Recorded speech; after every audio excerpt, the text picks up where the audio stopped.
விளம்பர இடைவெளி தொடர்ந்து இணைந்திருக்கிறோம். தொடர்ந்து நாங்கள் எங்களுடைய வித்தக கவிஞரோடு பேசிக் கொண்டிருக்கின்றோம். சொல்லுங்க, அதாவது உங்களுடைய இந்த வரிகள் கவிதைகள் என்று பார்க்கின்ற போது பொதுவான ஒரு விடயத்தை பார்க்கக்கூடியதாக இருக்கின்றது. நம்பிக்கை என்கின்ற ஒரு பெரும் அஸ்திவாரம், அந்த ஒரு ஆயுதம் தான் உங்களுடைய அனைத்து படைப்புகளையும் காணக்கூடியதாக இருக்கின்றது. இதனுடைய இந்த நோக்கத்தை சொல்லிவிடுங்கள். பொதுவாகவே நான் ஒரு தன்னம்பிக்கைவாதி. என்னுடைய தந்தையின் மூலமாக நான் அறிவூட்டப்பட்ட ஒரு விஷயம், நம்பிக்கை ஒன்று மாத்திரம் போதும், உலகத்தில் எந்த ஒரு இலக்கையும் அடைய முடியும். தன் மீது வைத்திருக்கிற நம்பிக்கையோ அல்லது கடவுள் மீது வைக்கின்ற ஒரு நம்பிக்கையோ, நாம் செய்கிற தொழில் மீது வைக்கிற நம்பிக்கையோ, நண்பர்கள் மீது நாம் வைக்கிற நம்பிக்கையோ, எல்லாவற்றுக்கும் அடிப்படை நம்பிக்கை. நம்பிக்கை இல்லாமல் ஒரு மனிதனால் ஒரு எட்டு கூட நகர முடியாது, நகரக்கூடாது. அப்படிங்கும் போது அந்த நம்பிக்கை என்பதனுடைய என்னை அறியாமலேயே என்னுடைய உதரத்தோடு நரம்புகளோடு கலந்து விட்ட ஒரு உணர்வாக மாறிடுச்சு. அதனால் தன் முன்னேற்ற பேச்சரங்கங்களாகட்டும், கல்லூரி நிகழ்ச்சிகளாகட்டும், அந்த மாதிரி நம்பிக்கை சார்ந்த கருத்துக்கள் பேசுவதற்கு நான் பெருமளவு அழைக்கப்பட்டேன். குறிப்பாக ஒவ்வொரு பூக்கிழமை பாடலுக்கு பிறகு அந்த அழுத்தம் இன்னும் என் மீது அடையாளம் இன்னும் கூடியது. அதற்கு பிறகு நம்பிக்கையுடன் இருக்கிற புத்தகம் மிகப்பெரிய அளவில் அந்த அடையாளத்தை இன்னும் விசாலப்படுத்தி அதை விஸ்வரூபமாக்கியது. நம்பிக்கையுடன் பாகம் 2, மோது முன்னேறு போன்ற புத்தகங்களில் அடுத்தடுத்த தளங்களுக்கு என்னை கொண்டு போய் சேர்த்தது. அதனால் அடிப்படையாகவே நான் ஒரு தன்னம்பிக்கைவாதி என்கிற காரணத்தால் என்னுடைய படைப்புகளிலும் அந்த கருத்து என்னையும் அறியாமல் எல்லா இடத்திலும் சிந்தி இருக்கும். ஒரு படைப்பாளனுடைய இதயம்தான் ஒரு படைப்புன்னு நான் அழுத்தமாக நம்புகிறேன். அவனுடைய மனதினுடைய பிரதிபலிப்பு, அவனுடைய கண்ணாடி தான் அவனுடைய புத்தகம். ஆக ஒரு தன்னம்பிக்கை கருத்துக்கள் வெளிவருவதற்கு எனக்குள்ளே அந்த உணர்வுகள் ஊறியிருக்கிற காரணத்தால் தான் அது சாத்தியப்படுகிறது. நிச்சயமாக உங்களுடைய பாடல்களை பொறுத்தவரையிலே நாங்கள் பார்க்கின்றோம், அது பாவிஜோட பாடல் என்று பார்க்கின்ற போது இந்த ஒவ்வொரு பூக்களும் என்கின்ற பாடலை நாங்கள் தவித்து விட்டு பார்க்க முடியாத சூழல் இருக்கின்றது. ஆனால் அதை பற்றிய விடயங்களை நாங்கள் பேசியிருந்தாலும் கூட உங்களுடைய பாடலே எங்களுடைய ஈழமணிலே மிகுந்த விருப்போடு பார்க்கப்பட்ட ஒரு பாடல். நீங்கள் கூட சொல்லியிருக்கின்றீர்கள், அந்த பாடலுக்கு ஈழமணிலே கிடைத்த அந்த எழுச்சி தமிழகத்திலே நீங்கள் கிடைக்க காணப்படுகிறது சொல்லியிருக்கின்றீர்கள். இந்த பாடல் வெளிவந்ததன் பின்னர் அது உங்களை சுற்றி அந்த உலகம் எப்படி அதை பார்த்தது? இன்னும் என்ன தோழ பாடலை பற்றி சொல்லும்போது அது உண்மையாகவே நம்ம ஈழ மண்ணில் ஈழ மக்களுக்காக எழுதப்பட்ட ஒரு அற்புதமான பாட்டு. அதற்கு நன்றி சொல்ல வேண்டும் என்றால் இயக்குனர் ஏஆர் முருகதாஸ் அவர்களுக்கும் ஹாரி ஜெயராஜ் அவர்களுக்கும் சொல்ல வேண்டும் என்றால் அந்த மாதிரி ஒரு சூழலை ஏற்படுத்தி கொடுத்து அதற்கு ஒரு பெரிய சுதந்திரத்தை கொடுத்து அதற்குள் கதையையும் தாண்டிய கருத்துக்களை கூட அதில் சொல்வதற்கு அவர்கள் இடம் செய்து கொடுத்தார்கள், அனுமதி கொடுத்தார்கள். அதனால தான் அந்த பாடல் அவ்வளவு பெரிய ஒரு வெற்றியையும் வேகத்தையும் பெற்றது. அதை எதிர்பார்த்ததை விட, தமிழகத்தில் வெற்றியை விட அயலகத்தில் இருக்கக்கூடிய ஈழத்தமிழர்களின் பல பேருடைய அலைபேசிகளின் அழைப்பு மணியம் அந்த ஒளியாக இப்படி பல விதங்களில் அந்த பாடல் இன்றும் சாகாவரம் பெற்ற பாடலாக நிலைபெற்று நிற்கிறது.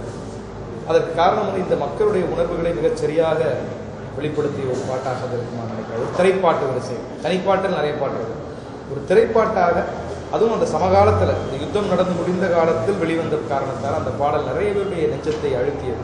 நிறைய பேர் அந்த பாடலை கேட்டு கண்ணீர் மல்கியது உண்டு. அப்படி அந்த பாடல் ஒவ்வொரு பூக்கிழமை பாடலுக்கு இணையாக அடுத்ததாக என்னுடைய பாட்டுலக பயணத்தில் எனக்கே மிக பிடித்தமான ஈர்க்க தெரிந்த பாடலாக மாறியது. நிச்சயமாக இந்த கவிதை வெளியதாக இலக்கிய பிறப்பை பார்க்கின்ற போது எங்களுடைய ஊடகமாக நீங்கள் கவிதையை நாங்கள் பார்க்கின்றோம். இன்றைய சூழலிலே இந்த நவீன கவிதையினுடைய மாற்றங்களை நாங்கள் பல்வேறு வகையான கோட்பாட்டு ரீதியாக பார்க்கின்றோம். ஒவ்வொரு தேசங்களுக்குரிய வித்தியாசத்தினூடாக கூட தரிசிக்கக்கூடியதாக இருக்கின்றது.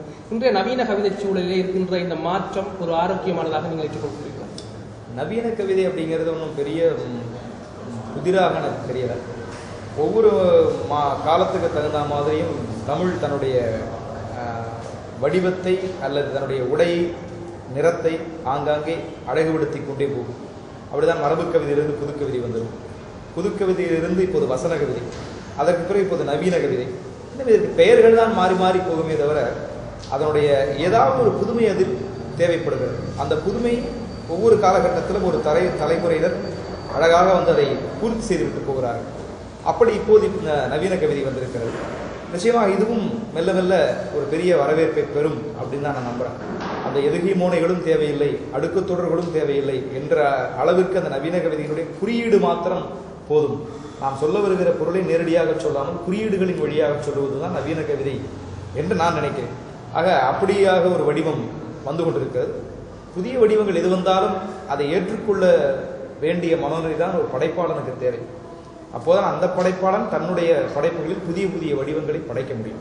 நிச்சயமாக நல்ல ஒரு விஷயத்தை சொல்லியிருக்கீங்க. அதாவது எங்களுடைய சூழலிலே உங்களுடைய பார்வையிலே எங்களுடைய எழுத்துச் சூழல் பற்றிய உங்களுடைய பார்வை எப்படி இருக்கிறது? எழுத்து மண்ணிலிருந்து வந்த எழுத்தாளர்கள் இப்போது மிகப்பெரிய அளவில் தங்களுடைய எழுத்து பங்களிப்பு இலக்கியத்திற்கு தமிழுக்கு செய்து கொண்டிருக்கிறார்கள். ஒரு காலகட்டம் வரைக்கும் இந்த மண் சார்ந்த அவலங்கள், துயரங்கள், வலிகளை அவர்கள் தங்களுடைய படைப்புகளின் மையப்பொருளாக கொண்டு பாடிக்கொண்டிருந்தார்கள், எழுதி கொண்டிருந்தார்கள். இப்போது அந்த எழுத்துக்களில் நிறைய நிஜம் தெரிய ஆரம்பித்திருக்கிறது. நிறைய பேர் எழுத ஆரம்பித்ததன் காரணமாக இந்த மண்ணில் வாழ்ந்து மடிந்த பல பேருடைய உண்மை வரலாறுகள் உலகத்திற்கு புலப்பட ஆரம்பித்திருக்கிறது. ஆக தமிழ் இலக்கியத்தை பொறுத்த வரைக்கும் ஈழ எழுத்தாளர்களுடைய பங்களிப்பு மிகப்பெரியது, மிக சிறப்புக்குரியது, மிகப்பெரிய அளவில் வரவேற்கப்பட வேண்டியது. ஏனென்றால் ஆங்கிலத்தில் பொறுத்த வரைக்கும் 2ஆம் உலக யுத்தம் நடந்த பிறகுதான் ஹாலிவுட் இண்டஸ்ட்ரி என்று சொல்லப்படுகிற அந்த திரைத்துறை என்பது மிகப்பெரிய ஒரு எழுச்சியை கண்டது. அதிலிருந்து 2ஆம் உலக யுத்தத்தை பற்றிய படங்கள் ஏராளமாக வெளிவர ஆரம்பித்தது. ஆக படமாகட்டும் கவிதையாகட்டும் எல்லாம் படைப்புகள் தான். ஆக ஒரு நிகழ்வு நிகழ்ந்த மண்ணிலிருந்து அந்த படைப்புகள் வெளிவரும்போது அந்த படைப்பில் வீரியமும் அதிகமாக இருக்கும், அந்த படைப்பாளனுடைய எழுத்தில் உண்மையும் அதிகமாக இருக்கும். ஆக ஈழ மக்களினுடைய ஈழ எழுத்தாளர்களுடைய பங்களிப்பு மிகப்பெரிய அளவு வரவேற்கப்பட வேண்டியது. நிச்சயமாக நாங்கள் நிகழ்ச்சியுடைய நிறைவு பகுதிக்கு வந்திருக்கின்றோம். இப்போது உங்களுடைய பார்வையில் ஈழம் எப்படி இருக்கின்றது, எப்படியான விடயங்களை நாங்கள் கொண்டு செல்ல வேண்டும் என்று நீங்கள் பார்க்கிறீர்கள்? நான் 6 ஆண்டு காலத்திற்கு முன்பு வந்த இலங்கை மண்ணை விடவும் இப்போது நான் பார்க்கிற போது இங்கே இன்னும் வசதி வாய்ப்புகள் பெருகியிருப்பதாக பார்க்கிறேன். வெறும் கட்டடங்களை வைத்து பார்த்து மாத்திரம் அதை கணித்து விட முடியாது. ஏனென்றால் கட்டடங்கள் எப்போதுமே மாயை, அது இன்று இருக்கும் நாளை இல்லாத போகும். அதுதான் வளர்ச்சியா என்றால் அது இல்லை. மக்களுடைய வாழ்வியல் எப்படி இருக்கிறது என்று பார்க்கும்போது ஒரு பெரிய வளர்ச்சி அடைந்ததாக எனக்கு தெரியவில்லை. அவர்களுடைய வாழ்வியல் சூழல், அவர்களுடைய தொழில், அவர்களுடைய கலை இலக்கிய நிகழ்வுகள் இவை அனைத்தும் சற்று கட்டு தளர்த்தப்பட்டு சிறகடிக்க அனுமதிக்கப்பட்டிருக்கிறார்களே தவிர அவருடைய உள்ளார்ந்த உணர்வுகள் எல்லாம் இப்போது வாழ்வியலாக மலர்ந்திருக்கிறதா என்ற ஒரு கேள்வியும் எனக்குள் வந்த இந்த 1-2 நாட்களில் என்னால் இவ்வளவுதான் கணிக்க முடிந்தது. இன்னும் இந்த மக்களோடு பழக சில நாட்கள், சில வாரங்கள் இங்கே தங்கியிருந்தால் ஒருவேளை உண்மைகளும் இங்கே இருக்கக்கூடிய உண்மை வாழ்வியல் நிகழ்வுகளும் அறிய முடியலாம். அந்த ஆதங்கம் தான் இப்போது உடனடியாக செல்வர காரணத்தால் எனக்கு ஏற்படுகிறது. இன்னும் இவர்களை பற்றி தெரிந்து கொள்ள முடியவில்லையே, இன்னும் இந்த சூழல் புரியவில்லை என்று அந்த மாதிரியான இங்கே இருக்கிற அரசியல் என்ன, இங்கே இருக்கிற சமூகம் என்ன, இங்கே இருக்கிற இலக்கியம் என்ன சொல்கிறது, இன்னும் அதை பற்றிய அலசல் பார்வைகளை என்னால் செலுத்த முடியவில்லை. காரணம் இந்த நேர அவகாசமில்லை தான்.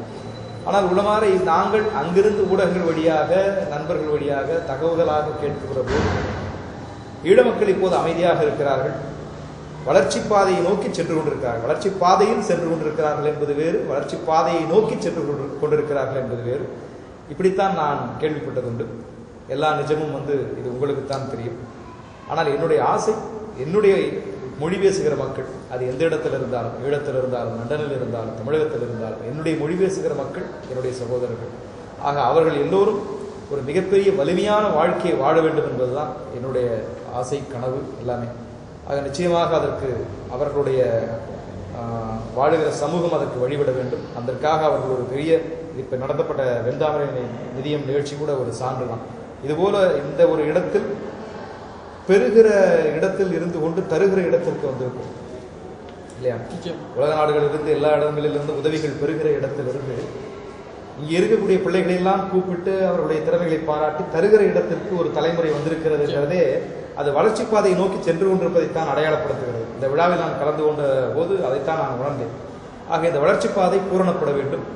நம்முடைய தமிழர்கள் உலகமெங்கிலும் மிகப்பெரிய அளவிலே அவரவருக்குரிய வெற்றிகளை பெற்று அந்த சௌகரியமான வாழ்விலை நிலைக்க வேண்டும் என்பது என்னுடைய ஆசை. நிச்சயமாக அந்த நம்பிக்கை துளிர்களில் தான் நாங்களும் வாழ்ந்து கொண்டிருக்கின்றோம் ஒரு செய்தியையும் சொல்லிக்கொண்டு, இந்த விடயங்களை எல்லாம் நீங்களும் உங்களுடைய எழுத்திலே அது ஏலவே பிரதிபலித்திருக்கின்றன, தொடர்ச்சியாகவும் நீங்கள் எழுத வேண்டும் என்பதுதான் எங்களுடைய அவாவாகவும் இருக்கின்றது என்று கூறி, நேயர்களே இதுவரை எங்களோடு ஒரு குறுகிய நேரத்திலே இணைந்து தன்னுடைய கருத்துக்களையும் எங்களுடைய ஈழமண் சார்ந்த விடயங்களையும் பல்வேறுபட்ட விடயங்களையும் பேசியிருக்கக்கூடிய எங்களுடைய வித்தக கவிஞர் விஜய் அவர்களுக்கு எங்களுடைய டிடி தொலைக்காட்சி சார்பாகவும் இந்த ஒரு பொன்னான வாய்ப்பை ஏற்படுத்த தந்திருக்கக்கூடிய வெண்தாமரை நிதியத்திற்கும் எங்களுடைய குழுமத்தின் சார்பாகவும் நன்றிகளையும் வாழ்த்துக்களையும் தெரிவித்துக் கொண்டு மற்றொரு நிகழ்ச்சியில் சந்திக்கும் வரை விடைபெற்றுச் செல்கின்றோம். நன்றி, வணக்கம். ஈழத்தமிழ் மக்களுடைய உணர்வுகளை அற்புதமாக வடிவப்படுத்தி கொண்டிருக்கும், காட்சிப்படுத்தி கொண்டிருக்கும் டிடி தொலைக்காட்சிக்கு என்னுடைய தமிழ் இதயம் கனிந்த வாழ்த்துக்களை தெரிவித்துக் கொள்கிறேன்.